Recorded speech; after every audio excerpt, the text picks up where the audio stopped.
Good evening, family, to our elders.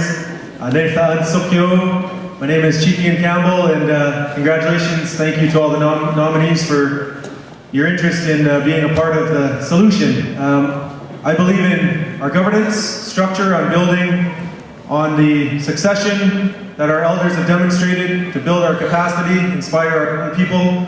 I believe in economic development. We have the best territory in the world. And what we attract to this part of the world is significant in how we generate the revenues to take care of the elders complex, take care of our language, our culture, our children's education, and our health. I believe in the protection of our Aboriginal rights and title throughout our territory, to continue to inspire our young people to connect to our lands, to know who they are, who their lineages are connected to throughout our lands and resources. I think that the structure is really important, that many of you have talked about. I support that, and I think that that's a good vision for all of us to work towards.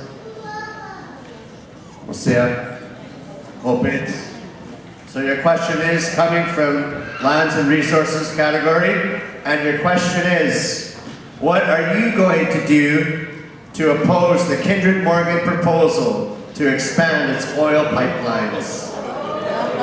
Wojtka Saltovanov, and thank you for the question. No to pipelines. I do not believe in pipelines for our territory or for the shipping. I believe that the product of bitumen, of this tar sand oil, is very hazardous to our health, to the health of the Salish Sea, to all of us as Coast Salish people, not only the Squamish, but all of us in the US side, in Puget Sound, our relatives, on the island, up the valley, all along the Fraser River. This is a hazardous product.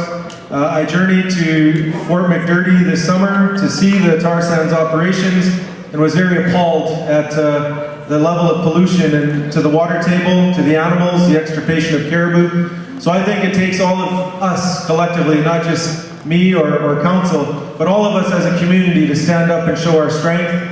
I know that this has been an issue for us already now for a year. Kinder Morgan is proceeding with their applications, hoping to continue to make billions of dollars at our expense. So I think that that's a problem. I think we need to continue to advocate for decision making, that we can't just run roughshod in our territory. We need to be involved in decision making.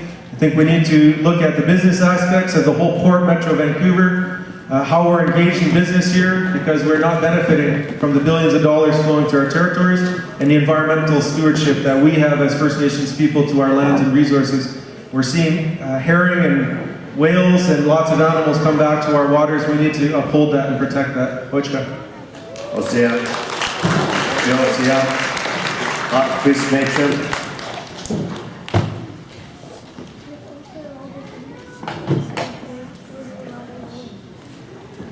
So our next number is 0876648.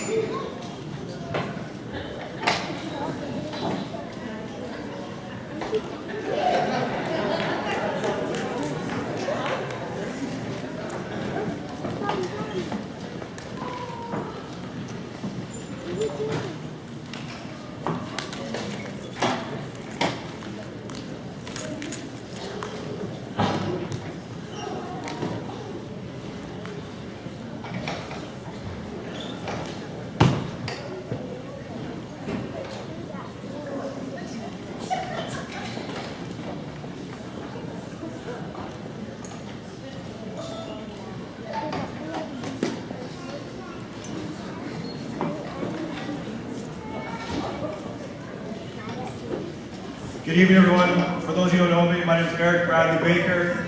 The reason why I announced my middle name is that there's a few Eric Bakers in our community. My grandparents is Emily and Lucy Baker. My grandpa is the late Daniel Baker. My dad is Dennis Baker. My mom is Sandra Baker.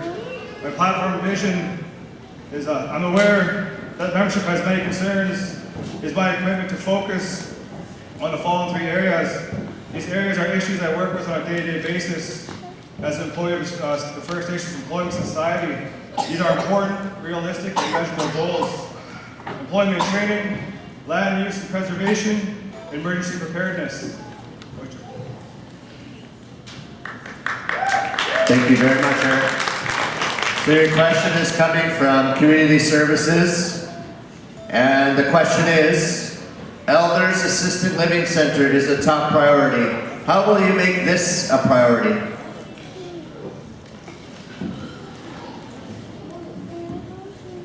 That's an awesome question. How I make it a priority is our elders are also they're very dear and important to us. And for an assisted living facility, I was very fortunate to meet a lady who is the general manager of an elders assisted living facility in West Vancouver, one of the top ones in our province. I briefly touched on an idea to create such a facility on reserve. We exchanged contact information, and I also said I would take the next steps to run for council for our people, and this is one of the things that could and should be addressed. So to work with that, to work on that is to build it, because the resources are out there, they're not that far, they're not out of our reach. There's a lot of outside organizations willing to help with us, to help our community. My goal and focus for that question is to extend my arm to reach out for that assistance to get that facility built. It's not unrealistic. It's within our grasp and our reach. Thank you very much, Eric.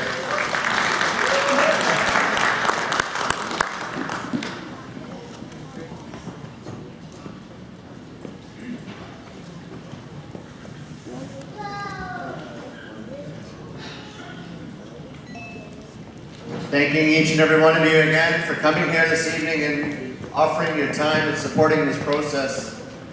Again, just a reminder that this process is very new, that this is the second time this processes have been performed for our community. Again, each and every one of us that are here that has helped and support this process, our community members. And the only intention that we have is a community initiative in terms of supporting our community. This is all volunteered work. This is all volunteered work. We are borrowing our own time from our families, from our homes, to be here tonight for our community.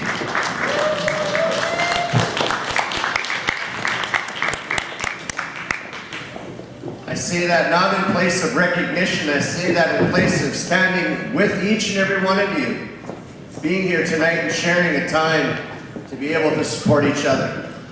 So our next number is 0876657. Pennington, say.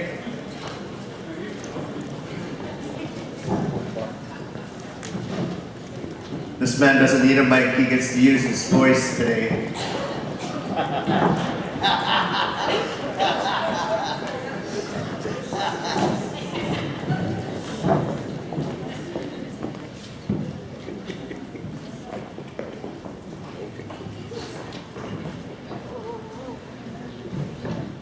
Hachwal, Tanoyap, Siokot, Siok, Puertos, Homish, Kumantomi, which is that great college got the monuments, Chin, Squad to see, Hak, Silan,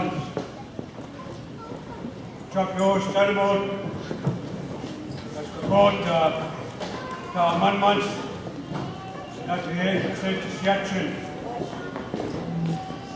Creating each and every one of you, dear elders and chiefs, our family of the Squamish Nation, asking you at this time to really look after your children at this time, especially in the evening, for what we have witnessed in the last couple of days, a time of sorrow.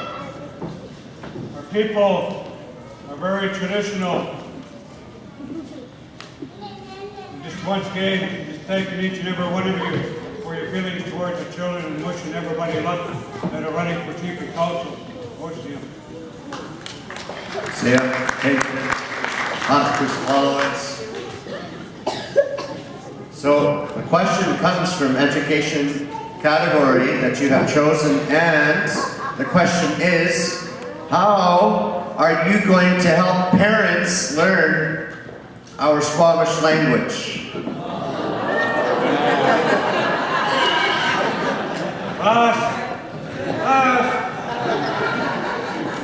As I have in the past, I had a luxury of having Wallin Les Harry to have evening classes here for a year and a half one time, 2 years, and then another year and a half, which we had about 20 students for the first year, maybe about 10 the next year, and maybe about 8 or 10 for the third year, and they continue coming. For the City of Alden that Education had done, and they sent it out to most of the homes. And I tell my students that I teach in the school, I said, you guys go home and share that language with your parents, your siblings that don't understand it. Even if it's for one word a day, one word a week, it's the beginning of who they are as Squamish to understand. The languages, as our elders say, goes hand in hand with the culture. So if you learn the culture, the language can slowly come towards you. Same as the language, vice versa. So I really appreciate those students that were in my class for the last 20, 25 years since 1986. And the adults that have been coming to my evening classes, and I talked to Wallin again. Of course, it's I come out, Cousin Becky Campbell, to come down to this facility and hopefully up in Squamish to have evening classes once again. Those parents and children of all ages to come learn the language. And I really thank those ones that speak the language in communities as well. Ossian. Ossian. Thank you. Your one half, please follow us.